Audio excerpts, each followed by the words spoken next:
Ok, então bom dia a todos. Bom dia. Quero começar com oração, levando os nossos olhos ao nosso Senhor, o grande Deus. A adoração começa com Ele, reconhecendo quão grande Ele é. Nosso Deus, nosso Pai, perante a Tua grandeza, nós reconhecemos a nossa fraqueza. Enquanto necessitamos do Senhor a cada dia, o Senhor é a nossa vida. E sem o Senhor nós não somos nada. Então, nós queremos começar esse culto lembrando da Tua grandeza, porque quando começamos pensando e refletindo na Tua grandeza, então nossos corações estarão preparados para aprender, para crescer, para sermos moldados por meio da Tua palavra e do agir do Teu Espírito. Nos ensina, nos conforta, nos exorta hoje de manhã. E oramos em nome de Jesus. Amém. Vamos começar cantando sobre a grandeza do nosso Deus.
Então Efésios 1 fala dessa obra maravilhosa que Deus fez em nossas vidas. E isso nos deve levar a glorificar a Deus, porque Ele nos salvou. E Ele nos salvou para sermos santos e também para glorificar a Ele com as nossas vidas.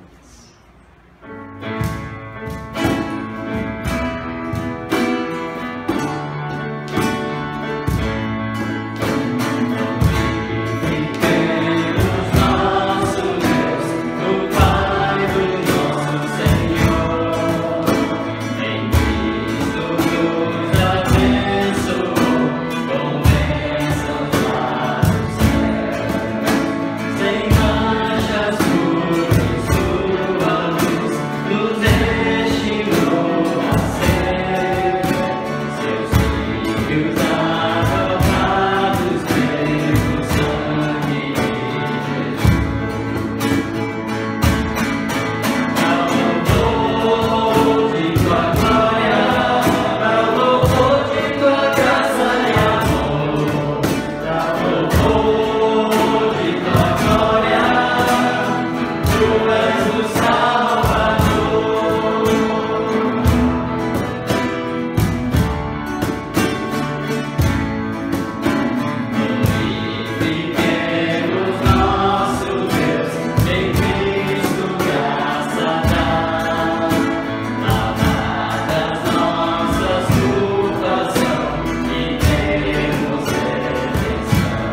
59, versos 16 e 17, fala sobre a importância de cantar e glorificar o nosso Deus.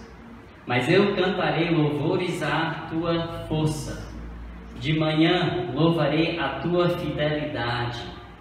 Fala junto comigo lá em amarelo ali. Pois tu és o meu alto refúgio, abrigo seguro nos tempos difíceis. Ó minha força, canto louvores a ti. Vamos falar juntos. Tu és, ó Deus, o meu alto refúgio, o Deus que me ama.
Senhor.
E Ele é fiel, e é o Deus de promessas, e as suas promessas vão te cumprir. Podemos confiar nisso, e Ele estará junto conosco em meio a qualquer circunstância. Então vamos concluir esse tempo de música, cantando essa música Deus de Promessas.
Que não é homem pra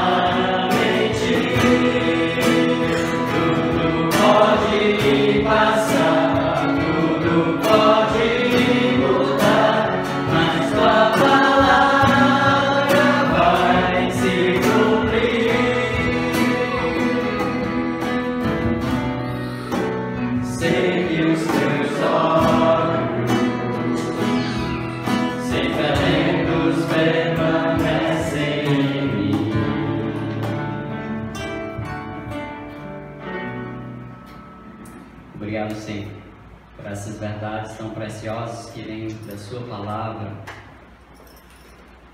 que são um conforto para os nossos corações. O mundo ao nosso redor está sempre mudando, mas Tu, ó Deus, nunca muda. Então nós podemos caminhar firmes, confiando no Senhor, caminhando em cima de cada promessa que o Senhor tem feito para nós por meio da Tua palavra, mediante a fé em Jesus Cristo.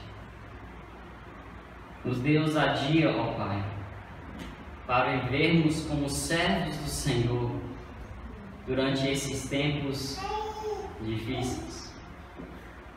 Queremos ser usados pelo Senhor para abençoar, para fazer o bem e para encorajar e trazer esperança às pessoas.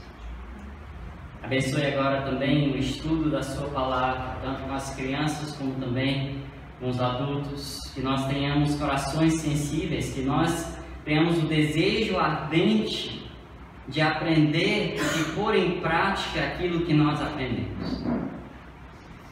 Nos ajuda a esse fim, ó Pai, para que o Senhor seja glorificado e o Seu nome seja exaltado em todas as nações. Oramos em nome de Jesus. Amém. Então,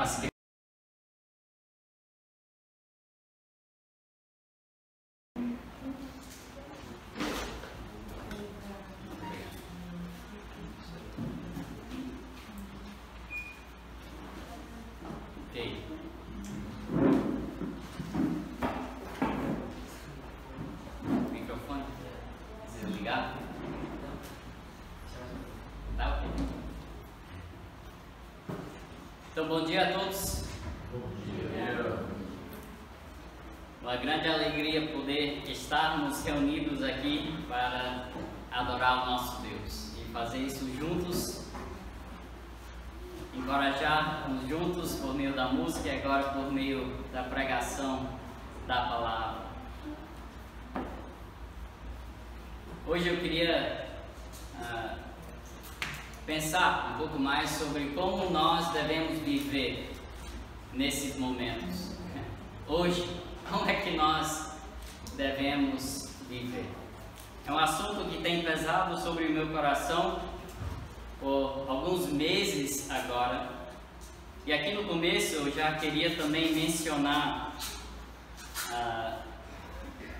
que nós temos amigos, nós temos irmãos em Cristo, nós temos uma igreja inteira que hoje de manhã vai acordar e cada membro vai decidir se eles vão para o culto ou não. São nesses momentos que nós precisamos ter convicções bíblicas. Nós precisamos saber o que a Bíblia diz, porque sendo que Deus não muda, então nós queremos ser fiéis e também não mudar. E vamos deixar para o mundo decidir como eles vão reagir às convicções que já estão estabelecidas há mais de 2000 anos dentro da palavra do Senhor.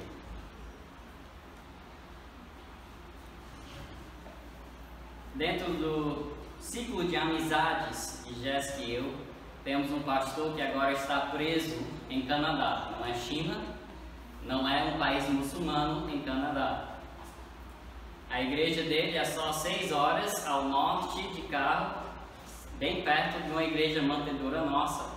Uma igreja que tem investido bastante na compra do terreno e agora na construção do prédio. Essa igreja tem auxiliado bastante.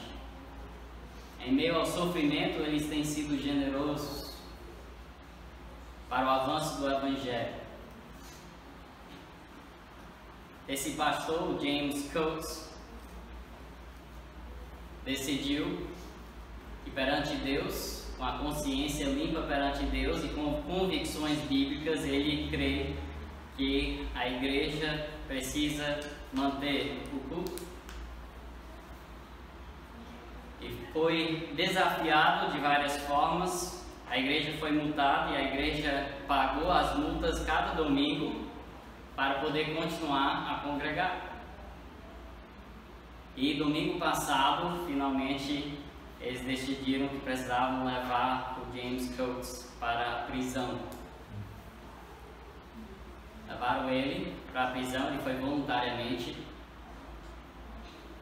Ele foi submisso. A Bíblia sempre fala, tanto em 2 Pedro, 1 Pedro, como também em Romanos 3, que nós devemos nos submeter às autoridades. Às vezes, submissão vai incluir desobediência. Okay? Como? Porque, sendo desobediente, eu sei quais serão as consequências e eu vou me submeter a essas consequências. A Bíblia não diz que nós devemos obedecer o governo, porque é impossível você obedecer e desobedecer ao mesmo tempo. Mas é possível você ser submisso e ainda desobedecer, e em submissão se sujeitar às consequências da sua desobediência. Temos exemplos disso na Bíblia, com o apóstolo Paulo, que submeteu às autoridades em meio à desobediência e também foi levado à prisão. Achei interessante, escutando a última pregação de James Coates, domingo passado, dia 14 de fevereiro, e ele estava falando que nós não negociamos com a perseguição, não é uma negociação, nós vivemos como servos de Cristo, nós submetemos a autoridade de Cristo, nós vivemos baseado nas convicções bíblicas e o mundo vai reagindo a isso e decidindo o que eles vão fazer com nós. Eles vão mudando e nós permanecemos o mesmo.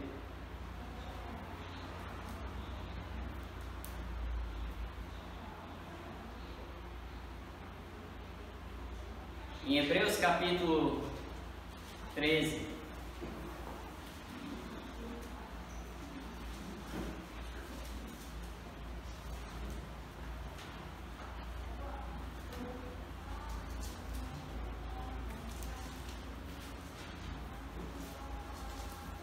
Em Hebreus capítulo 13, versos 1, 2 e 3, acho que tem um texto muito importante para considerarmos. Diz: sejam constante o amor fraternal, não se esqueçam da hospitalidade, foi praticando-a que, sem o saber, alguns acolheram anjos. Verso 3: lembrem-se dos que estão na prisão, como se aprisionados com eles, dos que estão sendo maltratados, como se vocês mesmos estivessem sendo maltratados. Eu falo isso porque, como pastores, nós vamos talvez ter divergências em onde nós iríamos tomar aquela decisão de convicção. Para o James Coates, foi nesse momento ele disse: não, eu creio perante Deus que eu tenho uma responsabilidade dada por Deus de chegar perante o povo e trazer a mensagem de esperança em todos os tempos. E ele foi para a prisão. Alguns pastores vão pensar: não, eu não estou pronto para ter essa convicção ainda. No próprio exemplo de Paulo, quando ele foi aprisionado em Roma, ele disse que todos abandonaram ele na primeira, você lembra? Na primeira vez que ele foi perante o tribunal. E eu creio que tudo isso não foi só medo. Eu acho que algumas pessoas, cristãos, pastores, presbíteros, abandonaram ele porque talvez tinham divergência com Paulo na forma que ele conduziu as convicções da vida dele e levou à prisão e à morte. Mas baseado em Hebreus 13, eu acho que não cabe a nós julgar as convicções bíblicas de pessoas que vão ser presos por fazer a vontade de Deus e fazer o bem. Eu creio que o maior bem que nós podemos fazer é levar e conduzir as pessoas até Deus. Deus é que define o que é bem e o que é mal. E o papel do governo é para proteger o bem e para punir o mal. E quem determina o bem e o mal não são os governantes, são Deus. Interessante, em Romanos capítulo 13, que fala sobre a nossa submissão às autoridades e que eles estão ali para punir o mal e para proteger e honrar o bem, dentro desse contexto ele cita a lei de Deus. Interessante. O apóstolo Paulo tinha a lei de Deus como o padrão para o bem e o mal, quando ele está se referindo à nossa submissão às autoridades. Então, nós como igreja, primeiramente nós devemos valorizar o tempo que nós temos aqui. Mas em segundo lugar, nós precisamos nos unir com essas pessoas que estão tomando decisões difíceis e continuar fazendo o que eles creiam que é a vontade de Deus conforme a palavra de Deus. Nós estamos vivendo nos últimos dias. Isso não significa que sabemos com certeza que Jesus vai voltar amanhã. A Bíblia diz que a volta de Jesus é iminente, pode acontecer a qualquer momento. Por isso que em cada geração tem coisas acontecendo que nos traz de volta a lembrar que a volta de Cristo é iminente. Que a volta de Cristo pode acontecer a qualquer momento. Vamos para o nosso texto em 1 Pedro 4, versos 7 e 11. 1 Pedro capítulo 4, versos 7 e 11. Eu quero ler esse texto, depois eu quero orar. 1 Pedro 4, começando no verso 7. 1 Pedro, o contexto inteiro de 1 Pedro é sobre sofrimento. Ok? Então nós estamos dentro desse contexto de viver as convicções da sua fé perante um mundo que está mudando e começando a oprimir essas liberdades. Verso 7, o fim de todas as coisas está próximo. Portanto, o que devemos fazer? Sejam criteriosos e estejam alertas. Dediquem-se à oração. Sobretudo, amem-se sinceramente uns aos outros, porque o amor perdoa ou cobre muitíssimos pecados. Sejam mutuamente hospitaleiros, sem reclamação. Cada um exerça o dom que recebeu para servir os outros, administrando fielmente a graça de Deus em suas múltiplas formas. Se alguém fala, faça-o como quem transmite a palavra de Deus.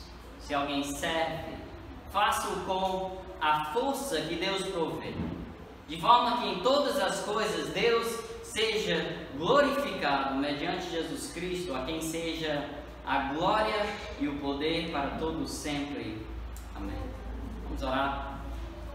Nosso Deus e nosso Pai, nós chegamos perante a Tua presença com humildade.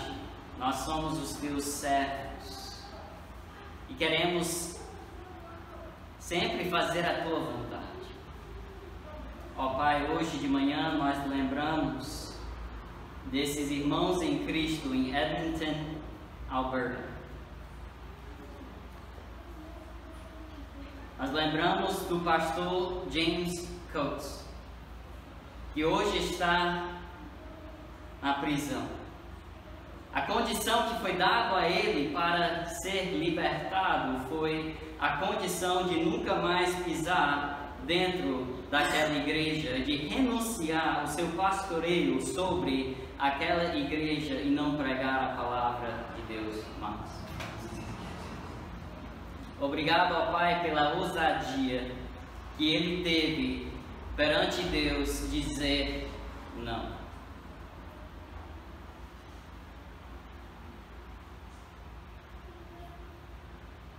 Obrigado pela sua esposa, pelos seus filhos que estão firmes no Senhor, firmes nessas mesmas convicções da importância de trazer a mensagem de salvação a todas as pessoas. Obrigado, ó Pai, que durante esses últimos meses o Senhor tem acrescentado tantas pessoas a essa igreja.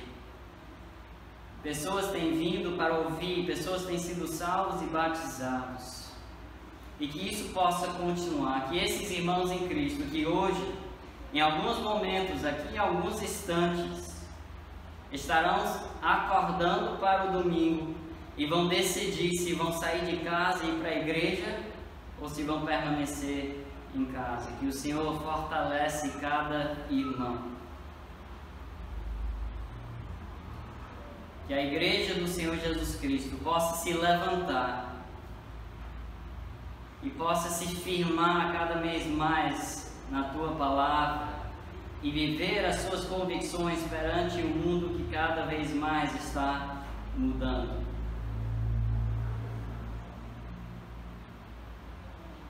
Nós oramos agora também pelos nossos corações.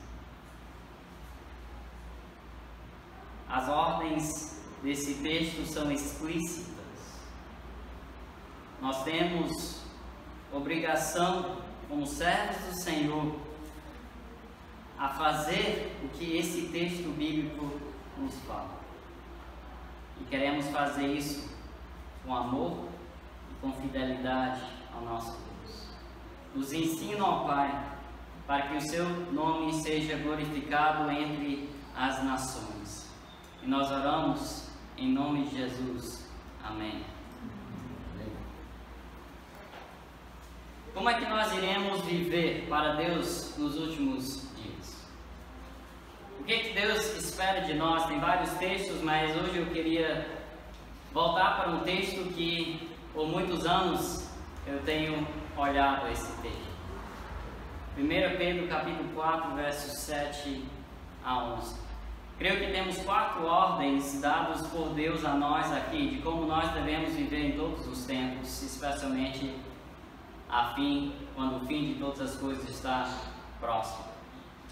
A primeira ordem que nós vemos aqui no texto: devemos ajudar uns aos outros. Como é que nós vamos ajudar uns aos outros? Está aqui no verso 7, portanto, sejam, está no plural, vocês, todos nós, sejam criteriosos e estejam no plural alertas, dediquem-se no plural à oração. Isso aqui está falando sobre todos nós, juntos devemos nos comprometer a fazer essas coisas. Juntos como irmãos em Cristo, como igreja, nós precisamos ajuda no nível mais fundamental do ser humano, que é no pensamento. Nós precisamos pensar corretamente, nós precisamos ser instruídos e ensinados por meio da palavra de Deus para sermos criteriosos, alertas, com o propósito de nos dedicar à oração. Essa é a forma mais básica, a forma mais importante, essencial para ajudar uns aos outros. Não é as nossas opiniões, não é os nossos sentimentos, mas as nossas convicções vindo da palavra de Deus que precisa ser transmitido um para o outro para que nós possamos ser firmes. Como alguém pensa, assim ele é. Então nosso pensamento é essencial se nós vamos ajudar uns aos outros. O que é que precisamos fazer? Primeiramente, sejam criteriosos. Isso significa que nós conseguimos pensar corretamente. Nós conseguimos pensar com critério, corretamente sobre as coisas. Essa pessoa vai conseguir entender e aplicar as verdades da palavra de Deus corretamente a cada situação em que ele se encontra. Isso requer a renovação da mente através da palavra de Deus para poder pensar, falar, agir conforme a vontade de Deus. Romanos 12, 1. Quando a mente não está sendo renovada pela palavra de Deus, quando a mente não está sendo transformada pelo Espírito de Deus, Romanos 12, 1 e 2 vai dizer que está sendo conformado ao mundo.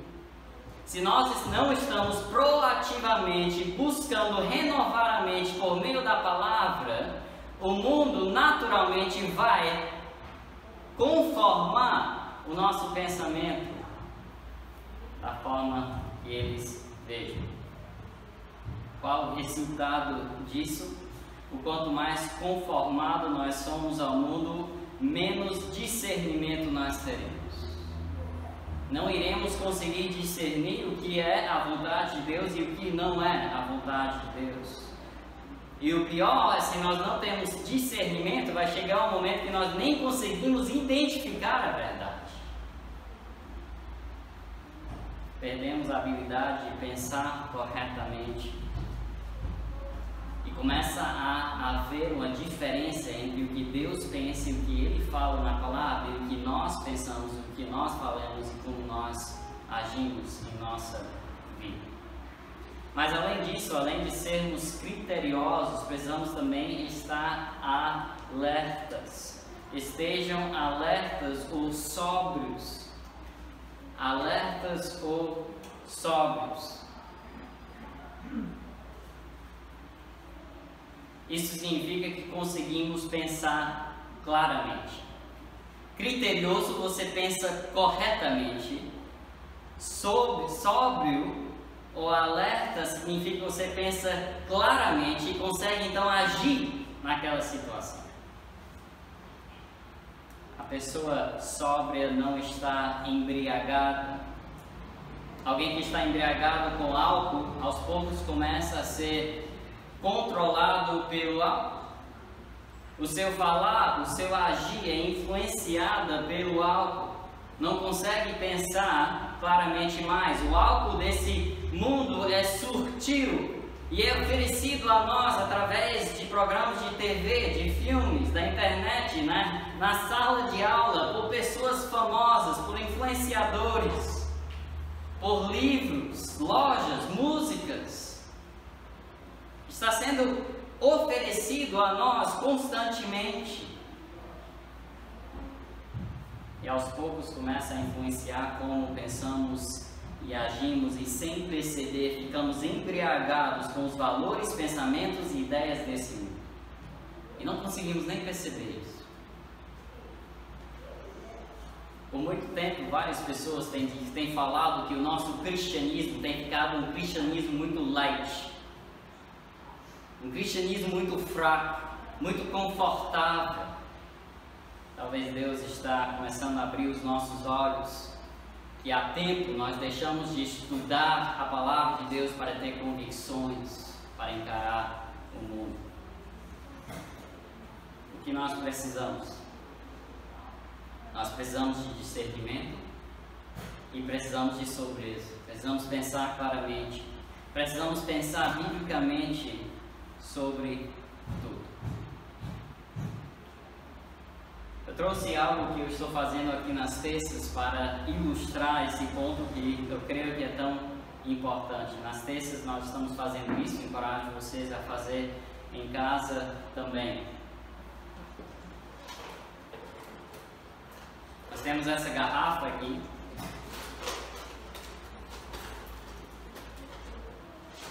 E cada semana, cada terça-feira, nós vamos pegar essa garrafa. Por meio dessa garrafa, nós vamos pensar sobre convicções bíblicas. Essa garrafa representa a nossa vida, representa tudo que vai entrando em nossa vida.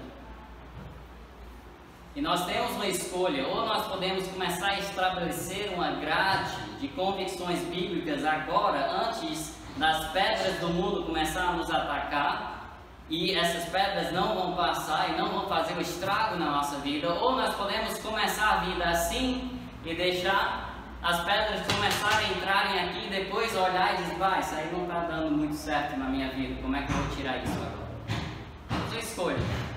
A Bíblia vai nos ensinar que nós precisamos estabelecer essas convicções bíblicas. Então, cada terça-feira, nós vamos pegar um assunto. Essa terça passada, a convicção bíblica é que a Bíblia é o melhor recurso para a nossa vida. Você crê nisso? Você tem versículos bíblicos para provar isso? Porque se você não tiver versículos bíblicos em mente, facilmente você vai ser enganado e influenciado e embriagado pelo mundo. Eu pergunto: quais são alguns versículos bíblicos que comprove, que fala que a Bíblia realmente é o melhor recurso para a nossa vida. Cada pau representa um versículo. 2 Timóteo 3, 16, 17. Toda escritura é inspirada por Deus e útil para o ensino, repreensão, correção, educação na justiça, para que o homem de Deus seja perfeito e perfeitamente habilitado para toda boa obra. Tudo que Deus quer que você faça na sua vida, a Bíblia vai te preparar para isso. Santifica na verdade, a tua palavra é a verdade. João 17, 17. É por meio da palavra de Deus que nós seremos santificados. Normalmente os meus filhos vão cortando os pau aqui, né? O que mais? 2 Pedro capítulo 1. Tudo que necessitamos para a vida e piedade temos recebido pelo quê? Pelo seu divino poder e as suas promessas. Mais um pau que vai aqui dentro para formar essa grade de proteção. O que mais? Salmo 1. O que é que diz Salmo 1? Precisamos meditar de dia e de noite. Bem-aventurado o homem que não anda segundo o conselho dos ímpios e nem se detém no caminho dos pecadores. Antes o seu prazer está na lei do Senhor. Nela medita de dia e de noite. Amém? O que mais? Não só de pão viverá o homem, disse Jesus, mas de toda palavra que procede da boca de Deus. Mateus 4. Nem só de pão viverá o homem, mas de toda palavra que procede da boca de Deus. O que mais? A tua palavra esconde no meu coração para eu não pecar contra ti. A tua palavra escondi no meu coração para o que? Não pecar contra ti. O que mais? Como é? Lâmpada para os meus pés. Lâmpada para os meus pés é a tua palavra e luz para os meus caminhos. O que mais? Salmo 19, 7. O que é que diz? A lei do Senhor é perfeita e revigora a alma. Os testemunhos do Senhor são dignos de confiança e tornam os sábios os inexperientes. Amém. Como a gente precisa, Salmo 19. O que mais? Tem mais um pau aqui ainda, mais 2 pau aqui. Vamos lá. Quero que isso aqui seja firme, porque as pedras vêm daqui a pouco. Salmo 119, 11. Guardarei tua palavra em meu coração para não pecar contra ti. Ok? Muito bem. Nós fizemos esse, mas agora temos a referência. Essa é uma versão diferente. Ok? Mais algum? Só isso? A todos quantos os receberam, deu-lhe o poder de serem feitos. Ok? Então, por meio da palavra, nós conhecemos a Cristo, podemos ser, então, filhos, feitos filhos de Deus. Ok? O último, quem é que vai fazer o último aqui? João 14, 6. João. Jesus disse: eu sou o caminho, a verdade e a vida. Ninguém vem a Deus se não for por mim. Ok? Então, se Jesus é o único caminho a Deus e nós não temos a palavra, nós vamos conhecer Jesus, que é o único caminho a Deus. Ok? Tem muito mais. Josué 1, 8 e 9. Né? É outro texto importante que fala da importância da... Opa! Nossa grade está... Ok? Agora, vamos ser bem prático aqui. Eu deveria ter pedido o Tiago. Ok. Algumas pedras vão ser bem óbvias, né? Alguém vai dizer, você crê nesse Bíblia aí? Que loucura, por que você vai crer na Bíblia? Né? Ela diz, não, a Bíblia é a palavra de Deus. Passou? Parou. Mas tem pessoas que estão na universidade, vão ouvindo a ciência e tudo, e isso e aquilo, começa a colocar dúvidas sobre a palavra de Deus, não sei se realmente toda a palavra de Deus é inspirada, cada palavra, tem algumas partes que tem erro, precisamos ter convicção. Agora vem mais sutil. O que acontece? O melhor recurso para a sua vida é dinheiro. Você tem que trabalhar. E o quanto mais trabalha, melhor vai ser. Mesmo se você não tem tempo mais para o devocional, mesmo se você não tem tempo mais para ir para a igreja, se você está trabalhando, né? O negócio é ganhar dinheiro. Ganhar dinheiro. Vai passar? Espero que não. Não, mas pastor, porque você não sabe, a minha vida é muito ocupada agora. Eu não tenho tempo para nada. Eu não tenho tempo. Os meus amigos estão me chamando para isso, o trabalho está chamando para isso, os meus estudos estão chamando para isso. Não tenho mais tempo.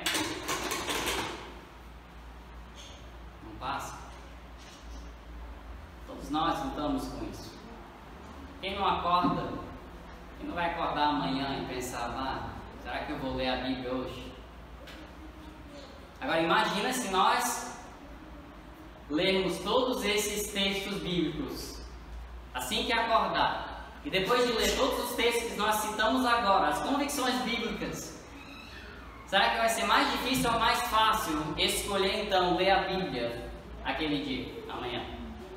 Fala aí, mais fácil ou mais difícil? Vai ser mais fácil. Porque você lembrado do valor. O problema é que nós não temos essas convicções.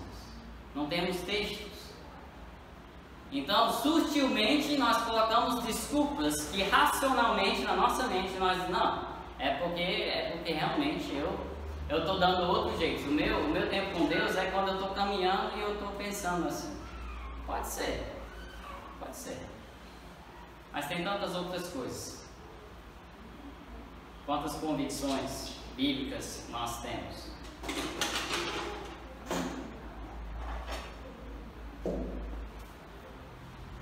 Cada texto eu quero colocar no final do papel a convicção bíblica com algum texto. A ideia é você lutar com aquele texto até que esse texto é seu. Está dentro do seu coração. Para que quando essas pedras, quando essas tentações, quando esses desafios vêm, você lembra desses versículos.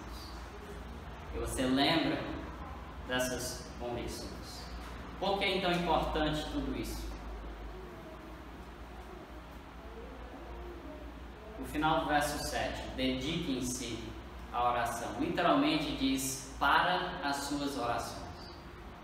Por causa das suas orações. Se nós vamos ajudar uns aos outros, nós precisamos pensar corretamente, pensar claramente, e para então encorajar, ajudar e orar conforme a vontade de Deus. Quantas orações de pessoas embriagadas pelo mundo não são mais conforme a vontade de Deus?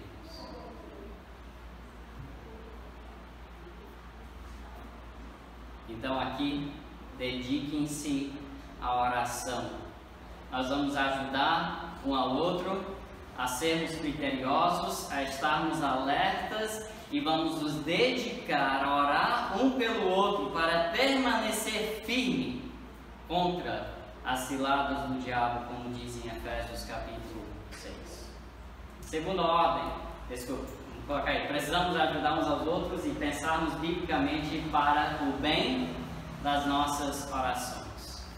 Segundo lugar, segunda ordem, amar uns aos outros. Verso 8, olhe junto, a Bíblia. Verso 8, sobretudo, amem-se sinceramente uns aos outros, porque o amor perdoa muitíssimos pecados. Amem-se sinceramente uns aos outros.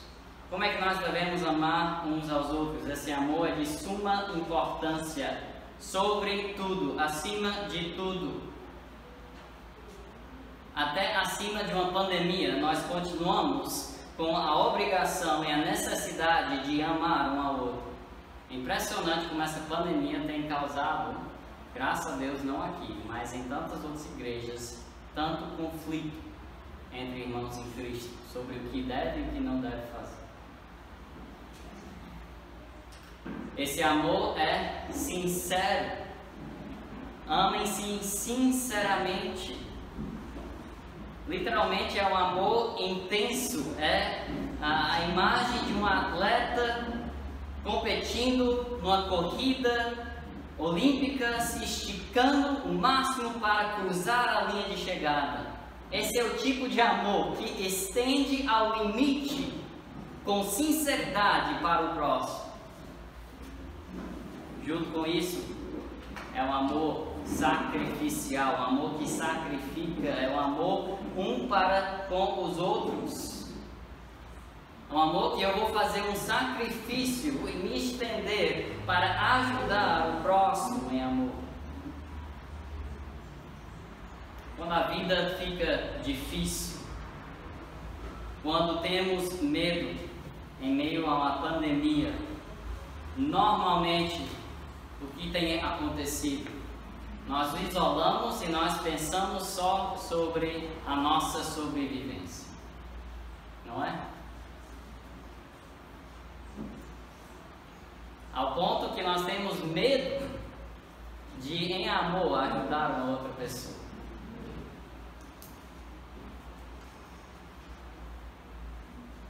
A tendência natural é o quanto mais ocupado eu sou, mais eu fico pensando só em mim mesmo e em tudo que eu quero realizar e as coisas que eu quero proteger e até a minha própria vida. Então nós somos desafiados, sobretudo, acima de tudo, a não esquecer a nossa obrigação de amar sinceramente uns aos outros. Por que isso é tão importante? Porque o final do verso 8 diz: porque o amor perdoa, cobre muitíssimos pecados. Esse amor perdoa muitíssimos pecados e assim cobre o pecado através do sangue de Cristo. É um amor que não cria divisão, mas sim um amor que cria e promove união. Precisamos amar uns aos outros, perdoando uns aos outros para vivermos em união. Vamos para a terceira ordem. Acolher uns aos outros. Acolher uns aos outros. Verso 9. Olham juntos aqui. Sejam mutuamente hospitaleiros, sem reclamação. Hospitalidade é aproximar e não afastar ou isolar das pessoas. Nós vamos pensar sobre isso. Como nós vamos cumprir as ordens explícitas da palavra de Deus? Como é que ainda podemos nos aproximar um dos outros e não afastar as pessoas ou nos isolar completamente?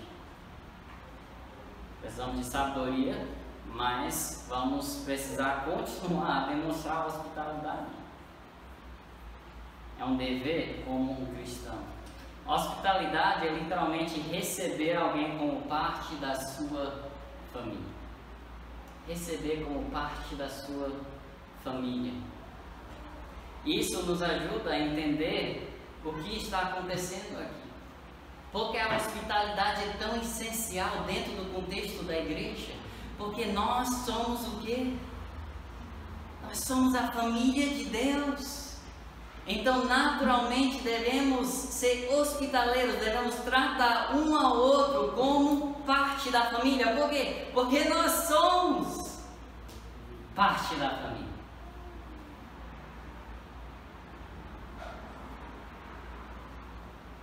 Então, nós vamos ver formas, vamos buscar maneiras de tratar um ao outro como parte da família, de acolher, de receber e não afastar e isolar. O mundo já era solitário antes da pandemia, imagina agora. O mundo da internet, da mídia social já era solitário, imagina agora. Nós podemos ter um grande impacto só pela forma que nós tratamos e acolhemos as pessoas. Precisamos acolher uns aos outros sem reclamação para viver como a família de Deus. Eu acho que Pedro aqui, ele coloca sem reclamação só para nós, porque ele conhece o ser humano, né? Porque dá trabalho ter pessoas na sua casa, né? E dá trabalho você visitar, ou estar eu também. Isso é uma luta para mim também, né? Pegar 3 crianças pequenas e ir para algum lugar, visitar alguém, né?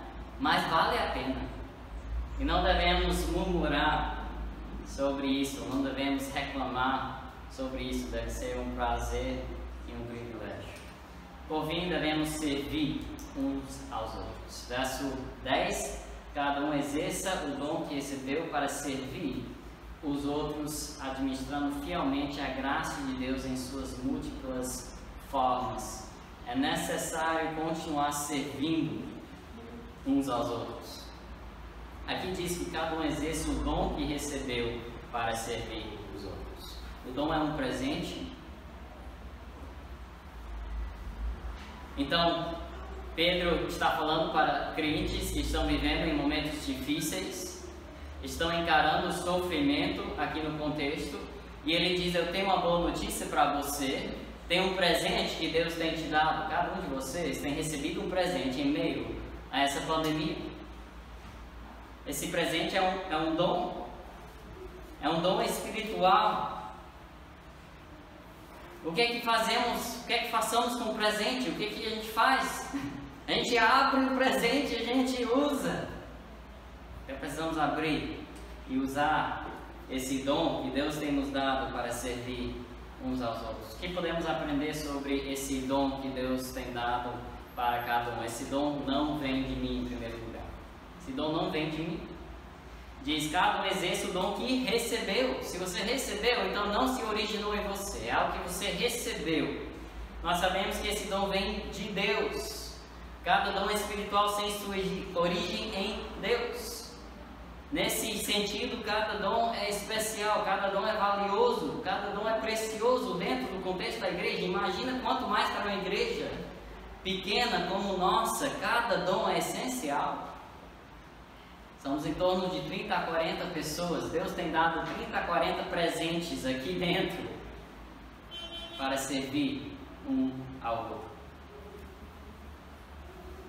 Não tem nenhum dom que é mais valioso do que o outro, porque todos foram recebidos da parte de Deus. Então isso exige talvez uma mudança em nosso pensamento em relação aos dons. Nós precisamos tirar a atenção de mim e colocar em outros. Precisamos encorajar e valorizar o dom que Deus tem dado para as outras pessoas.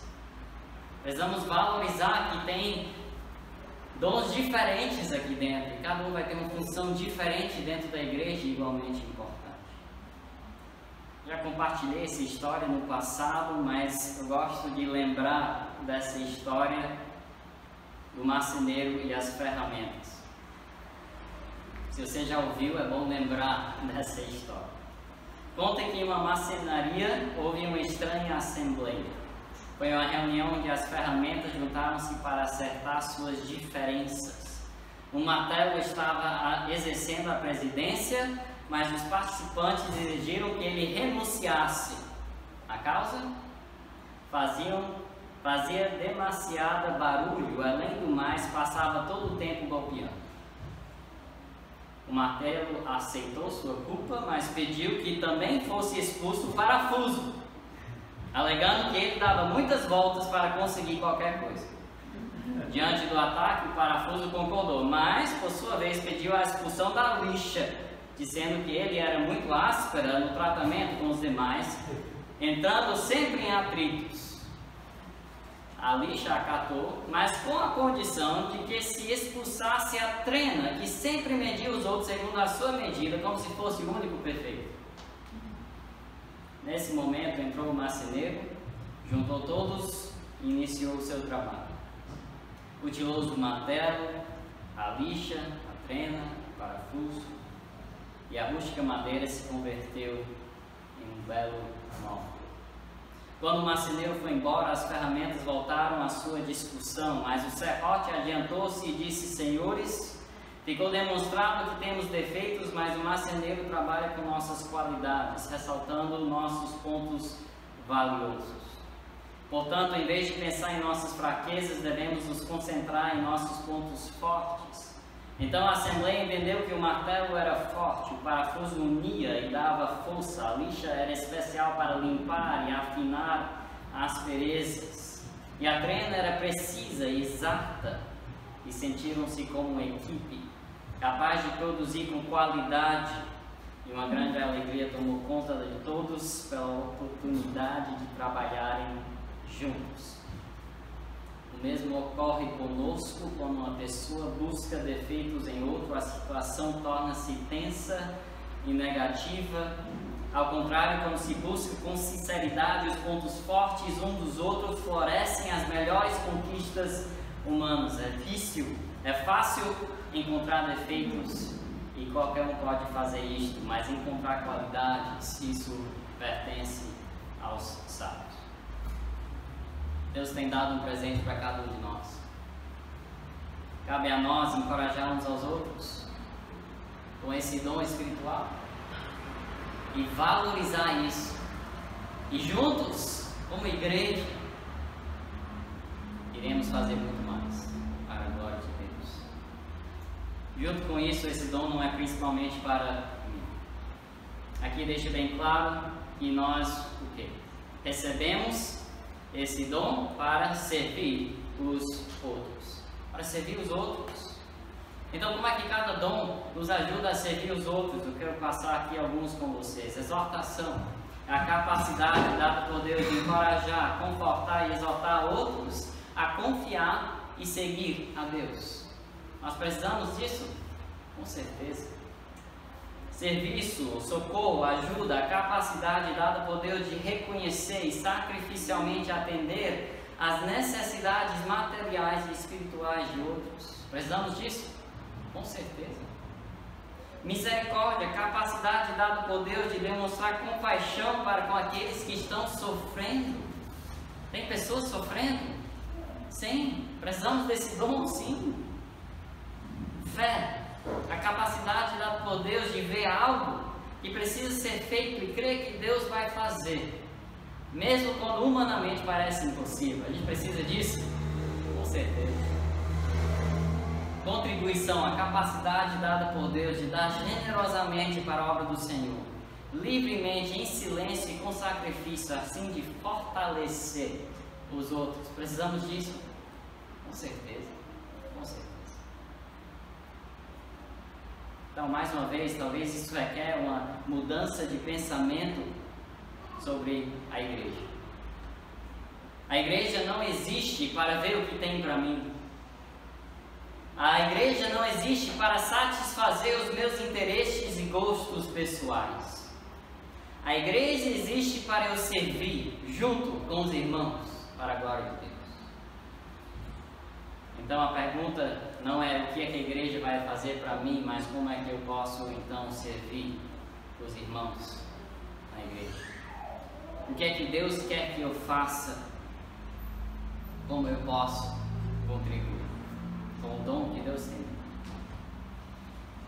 Mas tem outra verdade importante: esse dom não pertence a mim. Esse dom não pertence a mim.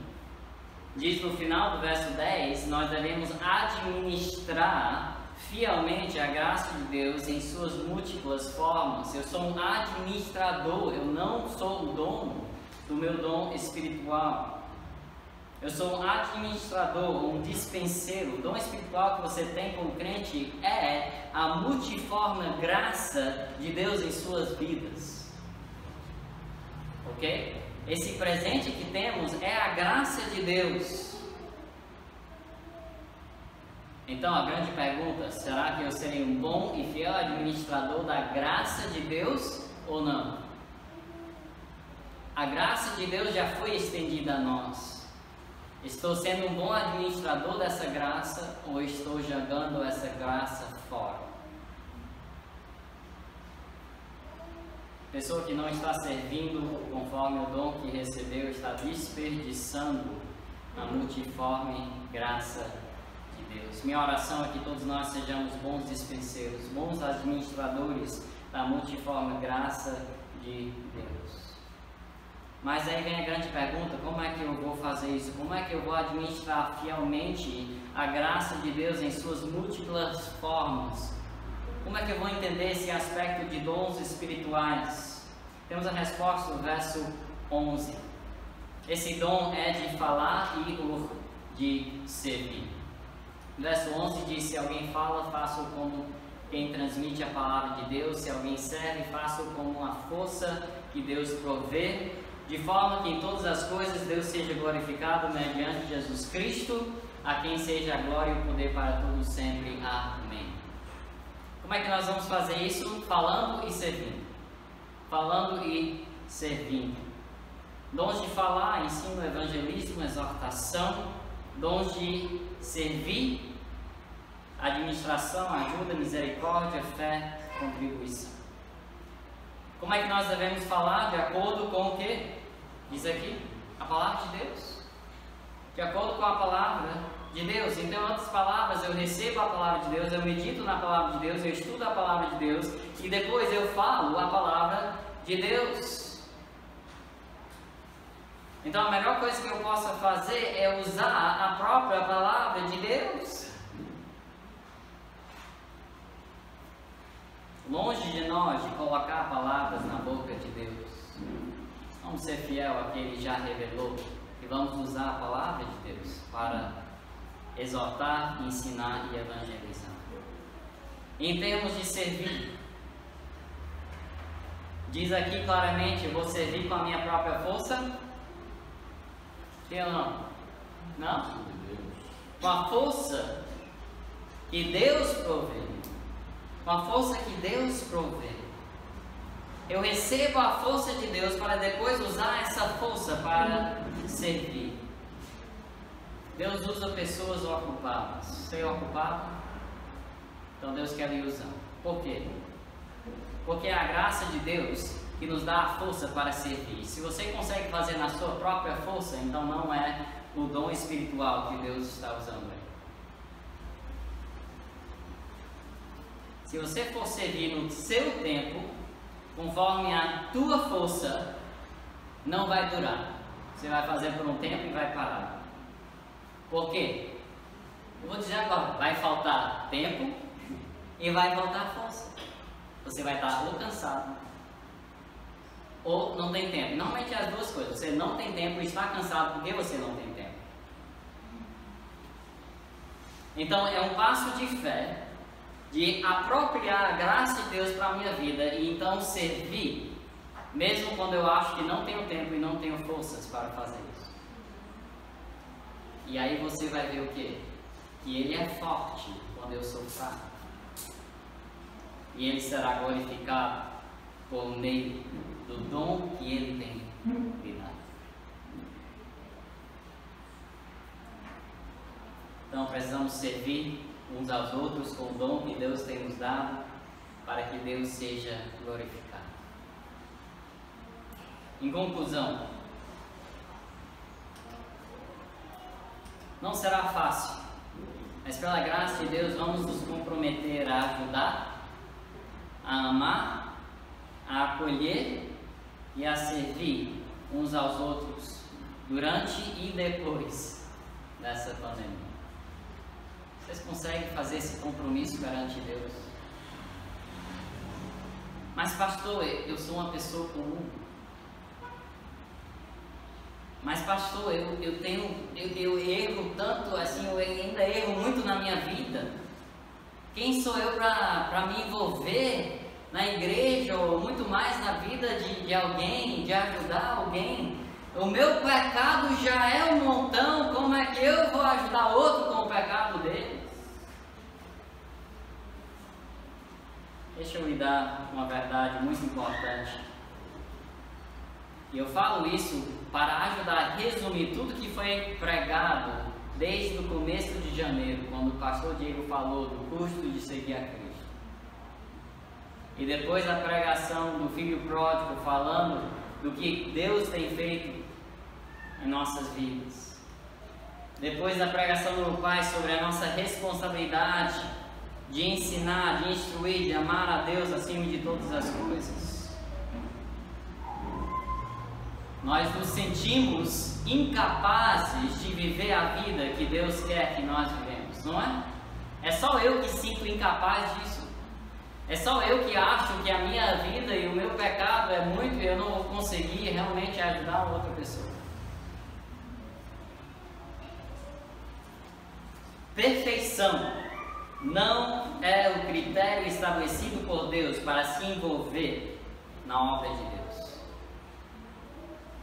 Ok? Porque quando nós falamos isso, nós estamos dizendo, quando eu estou um pouco próximo, quando eu chegar mais próximo de perfeição, e minha vida e minha família é perfeita e exemplar, então eu vou convidar as pessoas e eles vão observar a minha vida e vão ver perfeição. Quero lembrarmos de 1 João 1, 8 e 9. Se afirmamos que estamos sem pecado, enganamos a nós mesmos. Se começa a ter um pastor, ou qualquer líder espiritual, qualquer cristão que se acha tão elevado, tão espiritual, que parece que não tem mais pecado, que eles não lidam com os seus pecados, e começa a usar a autoridade para oprimir, toma cuidado, lembra desse versículo, ele está enganando a si mesmo, todos nós somos pecadores. Então o que precisamos fazer? Verso 9. Se confessarmos os nossos pecados, Ele é fiel e justo para perdoar os nossos pecados e nos purificar de toda injustiça. Meus irmãos, eu escrevi essa frase para que nós lembramos que Deus quer usar todos nós. Eu já ouvi tantas vezes, mas pastor, eu sou muito imaturo, pastor, eu ainda não leio a Bíblia como eu deveria, pastor, eu ainda não faço isso como eu deveria, eu ainda estou com esses pecados, então eu não posso nem entrar na igreja, não posso nem ajudar porque eu tenho todos esses problemas. Maturidade cristã não é a ausência do pecado, não é isso. Maturidade cristã não é a ausência do pecado, e sim como lidamos com a presença do pecado. Como lidamos com a presença do pecado. A nossa imperfeição aponta para o único que é perfeito, que é Cristo. Então, se eu vou esperar até eu ser perfeito para ser usado por Deus, eu vou tirar a glória de Deus e de Cristo e trazer isso sobre mim e dizer, agora que eu sou qualificado, agora que eu sou tudo isso, eu sou uma bênção na sua vida. Meus irmãos, não. A minha fraqueza, a minha imperfeição, quando você chega na minha casa e vê os meus filhos desobedientes, ou aqui na igreja e vê um filho desobediente, a minha imperfeição aponta e diz, eu vou fazer contigo o que eu faço com meu filho. Meu filho, olha para Cristo, Ele é o único perfeito, e Ele é o único que pode perdoar os nossos pecados, os nossos, os seus e os meus. E juntos nós vamos caminhar buscando a Cristo, porque nenhum de nós dois somos perfeitos.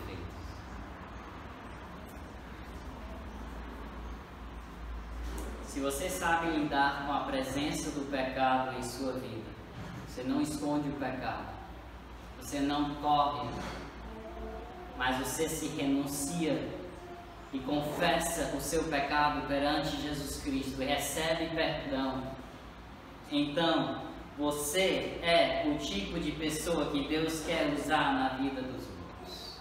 Uma pessoa humilde que reconhece a sua condição e também reconhece a solução, que é o sangue de Cristo que nos purifica. E é a força de Deus que nos capacita. E é a palavra de Deus que nos dá a convicção.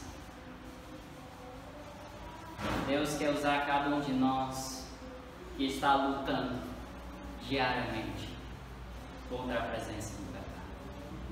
Você está lutando contra o pecado? A sua luta é diária contra o pecado? Você está correndo a Cristo nessa luta contra o pecado? Então traz um irmão em Cristo junto contigo e luta junto. Luta junto. Amém? Vamos orar. Nosso Deus, Deus eterno, o autor da vida. O mundo está tentando nos separar e isolar quando nós precisamos nos unir e lutar. Nosso maior inimigo é Satanás. E o nosso inimigo diário é o pecado. Nós precisamos nos unir para lutar diariamente contra o pecado e para trazer esperança da vida eterna para aqueles que estão morrendo fisicamente. Nos ajuda, ó Pai, como igreja, a ter convicções bíblicas, a ajudar uns aos outros, a sermos sinceros, criteriosos, sóbrios, pelo bem das nossas orações. Nos ajuda a amar um ao outro com sinceridade, com intensidade, perdoando uns aos outros para que vivamos em união. Que sejamos hospitaleiros, estando na vida um do outro, para que sejamos uma família, a família de Deus, e que servimos com as palavras que o Senhor dá e com as forças que o Senhor nos dá, conforme o dom que o Senhor tem nos dado, e que o Senhor seja glorificado por meio das nossas vidas e por meio dessa igreja e por meio da tua igreja que está espalhada em toda parte do mundo. Nós oramos em nome de Jesus. Amém.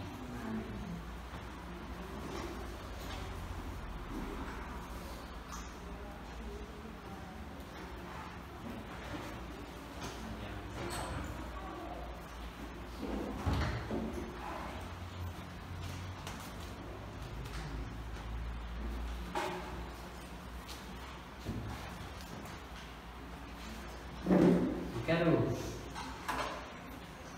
concluir com uma música e vou convidar todo mundo a ficar em pé. E é uma música alegre. Normalmente nós concluímos o culto com uma música contemplativa, mas hoje sei que a pregação talvez foi pesada, tem muito para pensar, muito para nos desafiar, mas eu quero terminar com alegria, que o propósito da pregação, depois que nós lutamos com o que Deus quer para nós, é de ter alegria em servir a nosso Deus. Nós somos livres. Mas... acabou o projetor? O projetor acabou. Talvez dá para ver daqui. Dá para enxergar assim. Pelo menos o pessoal aqui da frente tá.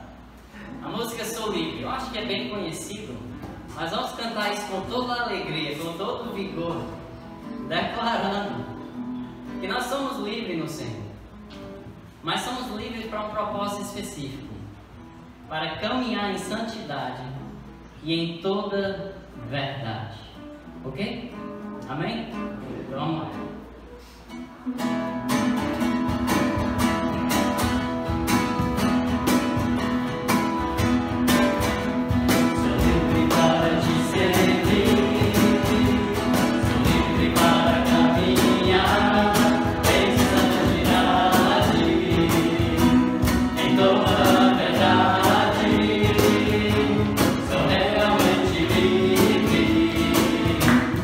Cristo Jesus.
Terça-feira nós temos o nosso estudo, então, a todos que puderem, estaremos aqui às 9h30. Quem não puder, desafio vocês em casa a aprender essas convicções bíblicas, a lutar com esses textos também, para que você também permaneça firme e juntos podemos lutar pela fé no Senhor Jesus Cristo. Eu tenho também